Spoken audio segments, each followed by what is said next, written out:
Bismillahirrahmanirrahim. Assalamualaikum warahmatullahi wabarakatuh. Rabbi shrah li sadri wa yassir li amri wahlul 'uqdatam min lisani yafqahu qawli, amma ba'du. Bapak Ibu hadirin sekalian, mari kita lanjutkan, dan hari ini insyaallah kita sampai di pembahasan yang ke-26. Pembahasan yang ke-26 atau bab 26 itu judulnya atau pembahasannya terkait dengan keharaman menganiaya dan perintah mengembalikan hasil dari aniaya. Jadi kalau kita melakukan aniaya, apapun hasilnya harus kembalikan. Jika tidak, maka itu nanti akan dipertanyakan di akhirat. Insya Allah ada 19 hadis, dari hadis 203 sampai hadis 221. Mari kita kaji hadirin sekalian hadis ini kalimat demi kalimat. Hadis yang pertama dari 19 hadis. Yang pertama adalah wa an Jabir radhiyallahu anhu anna Rasulullah sallallahu alaihi wasallam qala, dari Jabir bahwa Nabi sallallahu alaihi wasallam bersabda, ittaqud dzulma fa innad dzulma dzulumatun yaumal qiyamah. Takutlah kalian terhadap kezaliman, sebab kezaliman itu merupakan kegelapan di hari kiamat. Bapak Ibu hadirin sekalian, kalau ini contoh ya, kalau kita di rumah ya, di rumah itu kan lampu insya Allah nyala 24 jam kan. Ketika malam tiba-tiba listrik mati, padam. Kira-kira ini posisi malam hari ya, lampu berarti padam, berarti kan gelap. Jenengan bisa enggak berjalan dari depan ke belakang, belakang ke depan? Di rumah itu loh. Di rumah itu kan setiap hari Anda lalui toh, dari depan ke tengah, ke belakang dan sebagainya. Tapi ketika tiba-tiba lampu mati, apa yang terjadi kira-kira? Ya gelap. Apa yang terjadi? Kan apa itu jenenge terantuk, tahu terantuk apa namanya? Ketatap-tatap loh ya. Padahal itu rumah jenengan yang setiap hari Anda lalui. Artinya Anda kan tahu toh, oh liwate kene iki ana meja, iki ana lemari. Anda tahu kan? Tapi begitu lampunya mati karena gelap, Anda berjalan tuh sok ketatap-tatap gitu loh ya. Itu di rumah yang setiap hari kita tahu ya. Hanya karena gelap, lampu mati, kemudian kita terantuk-antuk atau ketatap-tatap, padahal itu setiap hari kita lalui. Dalam hadisnya Jabir ini maka dikatakan nanti di akhirat itu orang yang dolim itu orang yang ada dalam kegelapan. Anda bisa bayangkan, akhirat itu kan kita tidak tahu kayak apa kan. Sudah tidak tahu medannya, tidak tahu wilayahnya, gelap. Anda bisa bayangkan. Sementara kita di rumah saja yang setiap hari kita lalui, begitu lampu mati, kita bingung toh, mesti ketatap-tatap liwat itu. Padahal itu setiap hari kita lalui. Ya, pagi, siang, malam kita lalui. Cuman karena gelap, kita jadi terhalang. Nah, nanti di akhirat, orang yang ketika di dunia sering mendolimi orang lain, itu digambarkan dalam hadisnya Jabir seperti orang yang ada di dalam kegelapan. Jadi mungkin yang enak melakukan enak, ya, karena terang. Nah, kita ini kalau seandainya mendolimi orang lain itu seolah-olah depan itu gelap. Bagaimana caranya kita jalan wong gelap? Jadi terantuk-antuk atau ketatap-tatap begitu. Karena itu kalau jenengan punya sesuatu hal terkait mendolimi atau melakukan hal yang kurang bagus di dunia ini, mari kita tuntaskan. Sebab itu nanti akan tetap menjadi pertanyaan di akhirat terhadap apa yang kita lakukan. Ya. Saya ulang kembali bahwa kata Jabir dalam hadis ini, ittaqud dzulma fa innad dzulma dzulumatun yaumal qiyamah. Takutlah kalian kepada kezaliman, karena kezaliman itu adalah sebuah kegelapan di hari kiamat. Anda bisa bayangkan Pak, orang tahu medan saja kita masih begitu, apalagi kita tidak tahu medan ya, tidak tahu areanya itu. Dani kaya apa susahnya kita nanti di akhirat. Wattaqus suhha fa innas suhha ahlaka man kana qablakum. Dan takutlah kalian kepada kekikiran. Kikir itu artinya medit. Jare wong Madura cerek. Cerek itu ya medit itu mah kikir ya. Sebab kekikiran telah membinasakan orang-orang sebelum kalian. Apa hubungannya kikir dengan kebinasaan? Begini. Mas sudah menikah belum? Belum ya? Belum, oke. Belum ya? Sudah ya? Kurang. Mas, saya bilang begini. Ini contoh ya. Saya titip uang kepada jenengan 1 juta. Uang 1 juta. Itu uang siapa? 1 juta itu uang siapa? Uang saya ya. Saya bilang sama jenengan, Mas, tolong uang saya ini digunakan untuk keperluan namanya ABCD. ABCD mentok E. Oke ya? Itu saya bilang, karena itu uang saya kan? Pertanyaan saya begini, boleh enggak uang itu digunakan untuk F, G, H, I? Boleh enggak? Untuk Z boleh apa enggak? Jenengan kalau saya beri gambaran gini, paham apa enggak? Paham ya? ABCD tadi paham ya? Kan saya enggak sebutkan jenisan, tapi saya beri contoh saja. Jadi ini saya punya uang, saya titipkan kepada jenengan, saya bilang uang ini untuk kegiatan A sampai E. Oke?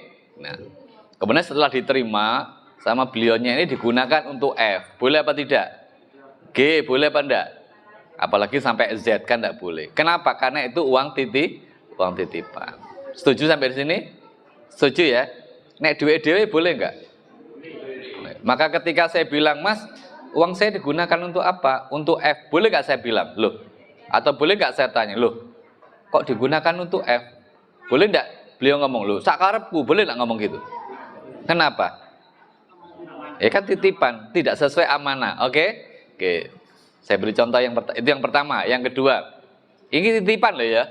Ingat, ini uang titipan ya. Jadi uang titipan itu dibelanjakan harus sesuai instruksinya. Sesuai peruntukannya. Ada yang jadi Pak RT di sini? Pak RT, ada enggak?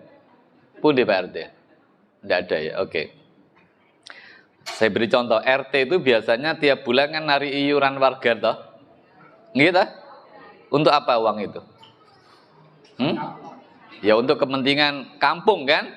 Maka ditarii. Setelah ditarii tiap bulan, ya iuran kampung itu dikumpulkan di bendara atau di ketua atau di bendara lah, bendara RT. Pertanyaan saya, itu uangnya siapa? Uangnya warga. Oke? Maka oleh Pak RT dibelikan lampu, boleh apa enggak? Boleh apa enggak? Boleh, wong lampu negange mati itu karena lampu. Mungkin beli besi karena apa? Apa jenenge itu kan di corona ini kan tiap gang ono pagere, akhirnya pagere ono sing kropos ditukokno wesi. Boleh apa enggak? Boleh. Tuku kayu misalnya, Pak RT ini tuku kayu, jaluk bendara tuku kayu. Kayak apa? Mungkin papan pengumumannya rusak, akhirnya diganti. Oke, boleh ya? Boleh. Nek tuku manuk oleh enggak? Jadi RT ini tuku jaluk bendara. Mbak, jaluk duit, tuku apa Pak? Tuku manuk. Duit RT mau. Boleh apa enggak? Duh, kenapa enggak boleh? Jadi Pak RT, aku iki manuk iki senenganku. Aku lek seneng mbek manukku kok mimpin RT tambah enak ngono ya. Boleh enggak ngomong gitu? Kenapa enggak boleh? Karena tidak sesuai peruntukannya, iya kan enggak? Maka ketika laporan nanti Pak RT ketika laporan, ya kan ada catatan toh kuwi, tuku lampu, tuku kayu, tuku besi, warga meneng wae. Begitu nyampe pada catatan tuku manuk, boleh enggak warga ngomong, Pak RT, iki kok tuku manuk, boleh apa enggak? Boleh enggak ngomong gitu? Warga boleh tanya, protes ya kan. Ini duitku dinggo apa kok dinggo tuku manuk? Kan begitu kan? Sampai sini paham?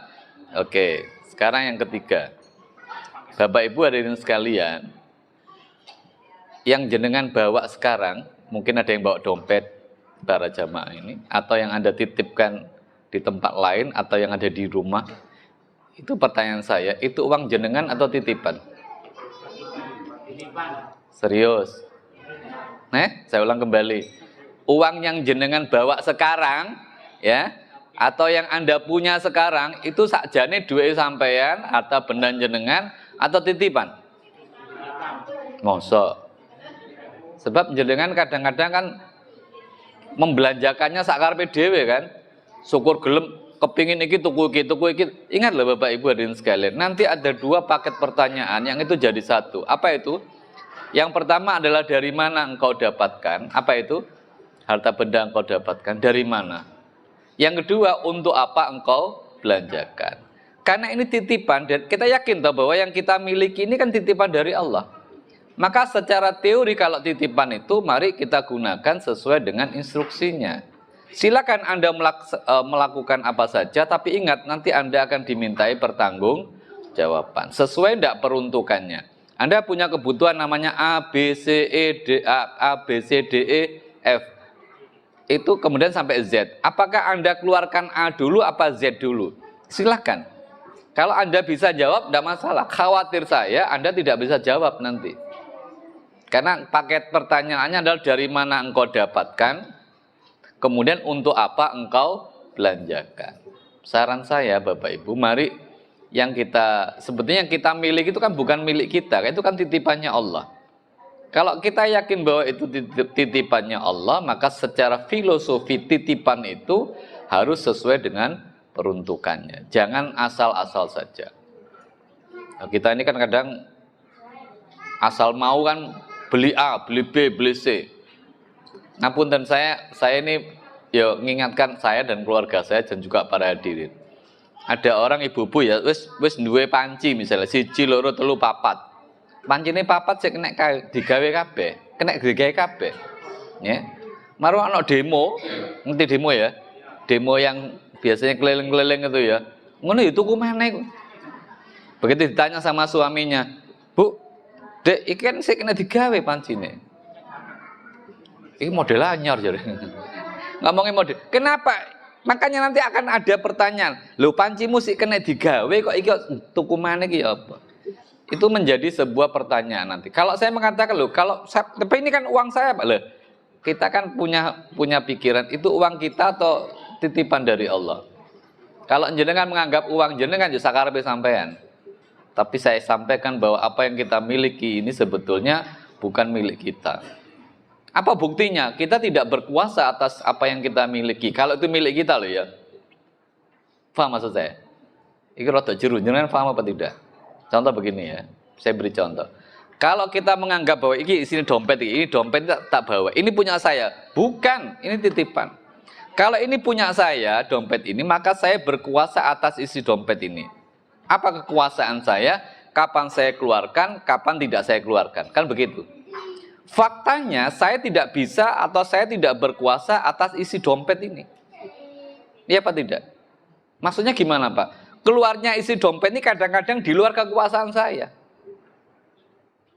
Tiba-tiba bannya bocor misalnya. Iya caranya, masa disebul kan enggak ada. Mesti kan keluar. Dalam pikiran saya enggak ada Pak. Enggak ada Bu untuk mengeluarkan tembel ban ke anak. Oke, itu masih bisa diatur Pak. Itu namanya pengeluaran tak terduga. Oke. Tiba-tiba saya naik motor, ya, diseruduk teko mburi tiba. Nah, coba. Itu mesti keluar enggak isinya dompet? Mesti otomatis metu toh. Yang saya tidak punya anggaran untuk mengeluarkan itu. Itu artinya bahwa yang kita miliki ini sejatinya bukan milik kita, tapi titipan. Kenapa? Karena kita tidak kuasa atas apa yang kita miliki. Justru hadis-hadis sering mengingatkan kita, justru yang Anda miliki itu adalah apa yang sudah Anda sedekahkan. Itu milik Anda. Ya. Kalau yang masih Anda pegang, Anda simpan ya, Anda bawa hari ini itu bukan milik Anda, itu titipan dari Allah. Karena itu saran saya, mari kita gunakan sesuai dengan peruntukannya. Jangan sampai kita ini asal mengeluarkan, ya. Lah dulu hadirin sekalian, kaitannya dengan hadis ini, ya. Wattaqus suhha fa innas suhha ahlaka man qablakum. Kenapa orang jadi kikir? Kenapa Bapak Ibu? Karena orang menganggap bahwa yang dia punya itu milik dia. Sehingga logikanya berpikir begini, wah kita aku golek soro kok, ya. Paribasane endas gawe sikil gawe endas. Kemudian ketika ada perintah untuk sedekah, perintah untuk memberi, dia sangat napa ngegem niku.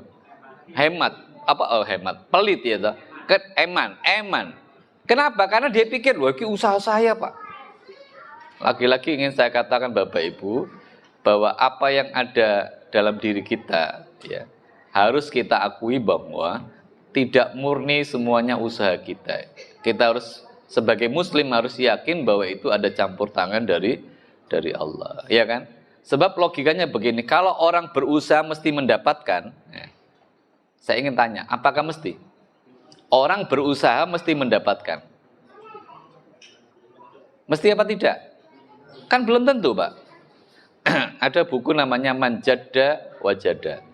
Itu kadang ada orang keliru nulis ya di WA itu kan. Manjada Wajada, bukan jada loh ya. Yang terakhir itu jada. Jada itu menemukan, ya.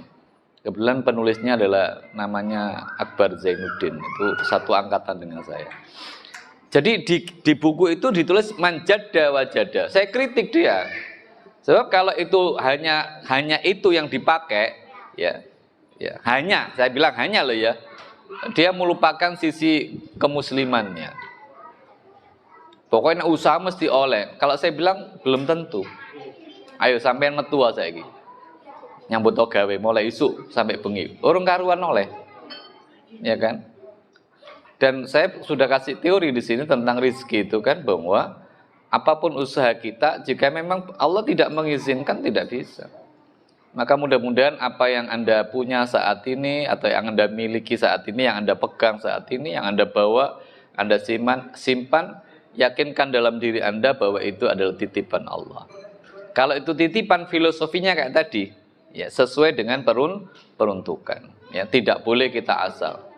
Kalau Anda mau melakukan, ya silahkan. Tapi nanti Anda akan ditanya oleh Allah. Ya. Jadi mari kita berusaha untuk tidak salah jalan, ya. Nah, seringkali orang itu kan kalau urusan keinginan pribadinya itu tidak mikir panjang, balbel gitu, keluar. Tapi kalau urusan agamanya, aku kadang-kadang rada abot, mikir-mikir, ya. Tahun 2000-an, Pak. Dulu saya itu ngajar komputer, Pak, ya, keliling-keliling ngajar komputer. Privat. Suatu ketika saya dapat privat itu dari seorang keluarga di daerah Darmo sana. Kaya memang, Pak. Lah mobilnya itu sejumlah anaknya. Anaknya telu berarti mobilnya telu tambah loro bapak ibu berarti 5 ya. Boleh nggak punya mobil 5? Nggak usah karepe. Model itu gede. Begitu saya masuk, Pak, di dindingnya itu, Pak, lukisan tok, Pak. Penuh lukisan, dan lukisan saya pikir itu mahal-mahal. Kemudian ada Gucci, Pak, gede-gede. Wong sugih memang. Cuma saya mikir gini, dia Muslim. Saya mikir gini, apa enggak boleh dalam hati ya? Boleh, silakan. Tapi pikiran saya begini, apakah mudah-mudahan ya beliau itu mudah-mudahan gitu. Apakah kemudian mengeluarkan untuk gitu loh ya, untuk kepentingan agama semudah dia melakukan itu? Allah alam. Ya kan? Coba tuku lukisan piro 2 juta bayar, piro 10 juta bayar. Apakah begitu kita di dalam agama kita? Jangan-jangan kita dibalik. Nek urusan dunia kayak begitu, urusan akhirat mikir-mikir, piro ya, piro. Nah, ini makanya tidak boleh begitu. Kenapa? Karena kedoliman itu dan juga kekiran satu paket. Itu nanti menyebabkan kita ini ada kegelapan, ada di dalam kegelapan. Ya, maksud saya begini, ada keseimbangan. Saya tidak melarang Anda mau beli ini, beli itu, silakan. Cuman kan tadi poinnya satu ya, Anda bisa mempertanggungjawabkan. Karena sejatinya bahwa yang kita punya saat ini adalah titipan dari Allah. Itu kalau kita ngaku sebagai Muslim loh ya. Kalau tidak ya mau nggak silakan. Tapi saya berharap bahwa apa yang kita miliki saat ini memang statusnya adalah titipan. Filosofi titipan itu harus sesuai dengan peruntukan. Pak RT kan tidak boleh, Pak, sakarepe dhewe membelanjakan uangnya warga. Iya kan? Karena itu bukan uang dia, uang titipan. Maka apa yang dia keluarkan harus sesuai dengan peruntukan. Nah, kita juga begitu, Pak. Begitu, Bu, ya. Saya khawatir selama ini pikiran kita tidak begitu. Wah, itu duitku, Pak, oleh kerjaku ya, Pak. Sakarepku tak tukono iki A B C D. Lemonggo. Cuman ingat nanti kita akan dimintai pertanggungjawaban. Maksud saya, silakan Anda keluarkan untuk apa saja, tetapi sesuai dengan peruntukan. Mana-mana yang kira-kira sudahlah ini cukup, tidak perlu. Mending gunakan untuk yang lain, yang lebih bermanfaat. Ya. Saya punya tetangga itu senengannya koleksi gelas. Akhirnya gelas kan sebetulnya untuk minum kan ya. Nah, enggak, ini kayak nang bupet. Akhirnya apa? Bleduken. Fungsinya kan beda akhirnya, buat hiasan. Padahal kan untuk minum kan ya. Itu satu contoh ya. Belum lagi peralatan yang lain. Maksud saya begitu, Bu. Mari kita gunakan sesuai peruntukannya. Karena apa? Nanti Bapak Ibu akan ditanya. Hamalahum ala an safaku dima'ahum wastahallu maharimahum.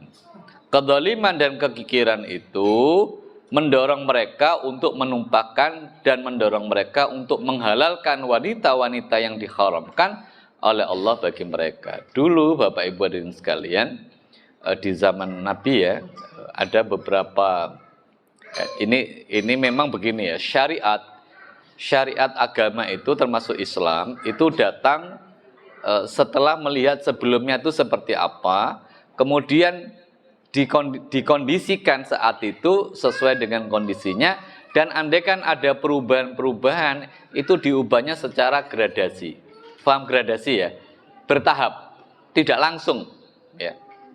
Nah, termasuk Bapak Ibu hadirin sekalian, dulu di zaman jahiliyah itu ada sebuah tradisi Bapak Ibu, kalau orang itu meninggal, anaknya mewarisi apa yang ditinggal oleh bapaknya. Sampai sini betul ya. Tapi anak itu mewarisi tinggalan bapaknya. Apa yang diwarisi? Kalau dulu semuanya ya. Termasuk istri itu diwarisi.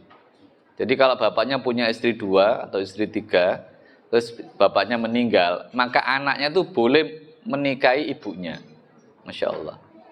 Kalau kita sekarang kan wow gitu ya, kok aneh gitu ya. Dulu biasa begitu tuh ya. Bahkan mereka seperti itu sampai berbantah-bantahan. Ya memang akhirnya Islam kan datang pelan-pelan memberikan sebuah aturan agama. Karena begini Bapak Ibu teorinya ya. Saya tidak tahu ini ibu-ibu yang lebih tahu lah. Bu, kalau jenengan misalnya atau jenengan lihatlah ada seorang wanita menikah. Setelah menikah kemudian bercerai. Katakanlah A menikah dengan B. B ini laki-laki, B perempuan. Kemudian A, B menikah terus bercerai dengan A, maka B ini menikah dengan C. Ya, awalnya suaminya namanya siapa? A.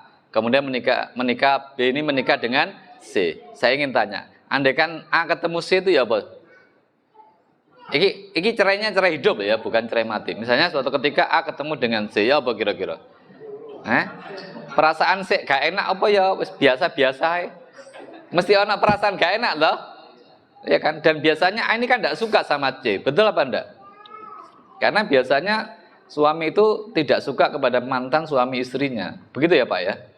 Iya Pak. Nah jenengan misalnya pernah punya istri janda misalnya, terus jandanya tuh pernah punya suami, gitu. Terus jenengan suatu ketika ketemu dengan mantan istri jenengan, kira-kira jenengan seneng apa enggak? Terus aku ya gak seneng ngono ya. Minimal kan ono deg-deg ngono ya. Lah kalau itu terjadi bagaimana mungkin wong itu bekas apa ke jenenge suami istri bapaknya. Masa seorang anak harus membenci bapaknya? Kan begitu, kan tidak mungkin. Nah, karena itu Islam datang untuk meluruskan ya. Meluruskan apa? Meluruskan aturan-aturan yang tidak jelas itu. Bapak Ibu sudah jelas keterangan saya? Ada yang perlu ditanyakan? Jelas nggak ya? Ada pertanyaan? Monggo.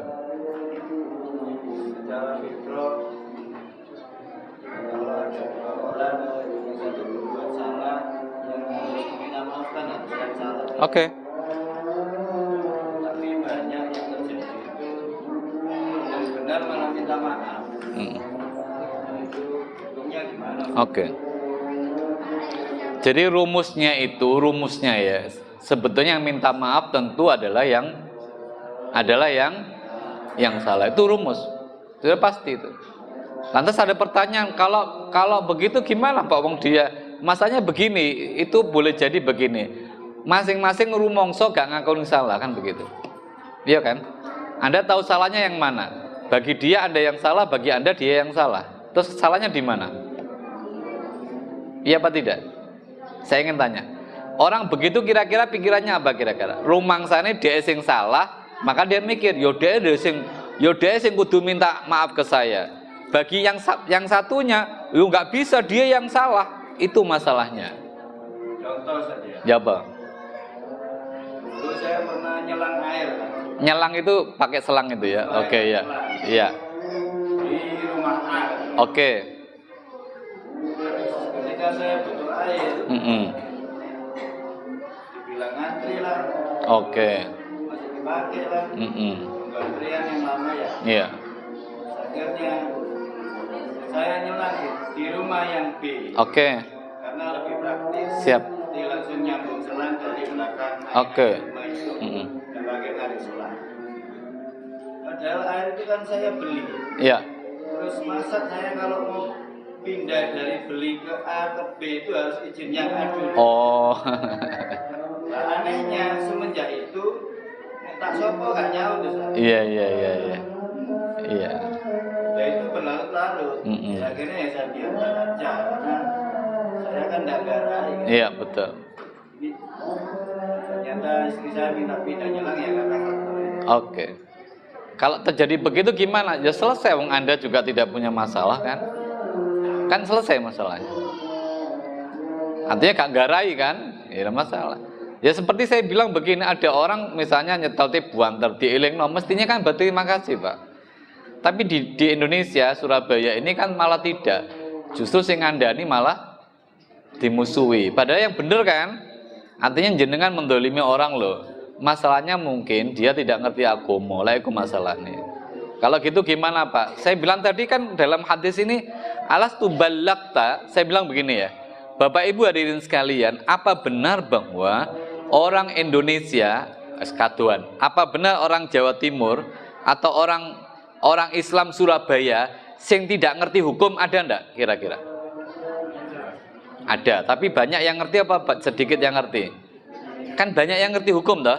Wis gampangnya ngomongin ndek-ndek aneh. Apakah orang Islam Surabaya ini ngerti hukumnya sholat? Wong Islam Surabaya gila Pak, ngerti hukumnya sholat? Ngerti kan? Tapi kadang-kadang ono sing nggak sholat kan? Niku ngono ya apa? Kan kembali di situ. Yang kedua, apakah orang Indonesia, orang Islam Surabaya, iku ngerti nek mengganggu orang itu tidak boleh? Ngerti enggak? Ngerti hukumnya. Tapi kok dikerjakan? Kan begitu. Artinya kalau ketemu orang model-model begini ya sudah selesaikan, tinggalkan saja. Itu nanti urusannya dengan Allah. Karena kan sudah mengingatkan kita. Ya. Yang kedua, Apa itu? jadi gini, kalau ini bicara tradisi juga kan. Oke. Di Madura itu kan menganut tradisi kalau mati harus dibalas dengan kematian kan gitu. Iya. Nah, sementara hukum di Indonesia ini kan tidak seperti itu. Oke. Kadang orang membunuh malah dihukum ringan. Iya. Nah, pertanyaannya, kalau umpama orang itu membalas dengan membunuh, itu gimana Ustaz? Oke, betul. Saya katakan begini ya. Kisos itu memang diberlakukan. Tetapi untuk di Indonesia ini, yang pertama ya, memang kan negara yang tidak memberlakukan kisos. Kalaupun dilakukan kisos, maka kisos itu tidak boleh dilakukan oleh yang bersangkutan. Harus oleh hakim. Jelas ya. Karena kalau oleh yang bersangkutan atau keluarga yang bersangkutan, itu sisi keadilannya tidak ada. Contoh misalnya, saya dibunuh oleh seseorang namanya A. Maka anak saya membalaskan, itu kalau anak saya membalaskan A itu tadi, biasanya rodo ono emosine kan, maka itu tidak boleh. Maka kalau saya bilang tradisi seperti itu, terutama begini ya, membunuh karena sesuatu hal, kalau dalam ajaran agama kita, itu kan membunuh itu tidak boleh Bapak. Apapun alasannya tidak boleh membunuh itu. Kecuali dalam peperangan loh ya. Jangan karena gengsi misalnya ngomong gini. Kan ada tuh Pak di masyarakat begini ya. Gara-gara apa itu senggolan gitu ya. Senggolan mulai nggawa celurit. Baru diteruskan ya. Lo gara-gara senggolannya lo kok sampai sampai bunuh-membunuh kan tidak boleh. Jadi saya katakan tadi untuk di Indonesia kan memang tidak diperkenankan itu. Kalaupun dia menganggap bahwa itu kisos, maka jangan lagi keluarganya yang melakukan. Siapa yang melakukan? Dalam undang-undang agama kita dikatakan harus ada hakim yang melakukan. Cuman masanya kan di Indonesia nggak ada. Hakim mana yang melakukan? Sehingga yang melakukan kan pribadi-pribadi akhirnya. A, B. Marungono ini membunuh ini. Iki gak terima anake. Mateni iki anake ini mati, anak iki gak terima. Akhirnya kan tidak ada habisnya. Tapi tidak tahu tradisi itu sudah masih ada apa sudah habis sampai saat ini? Masih ada ya. Kalau masih ada saya sarankan lah ya. Kalau ada di antara jenengan punya tradisi itu dihentikan, ya. Nanti kalau begitu gimana Pak? Kalau berdasarkan hadisnya Jabir tadi, nanti di akhirat sudahlah, ya selesaikan aja di akhirat nanti. Karena memang itu seadil-adilnya. Ya, selama di dunia ini susah memang gitu.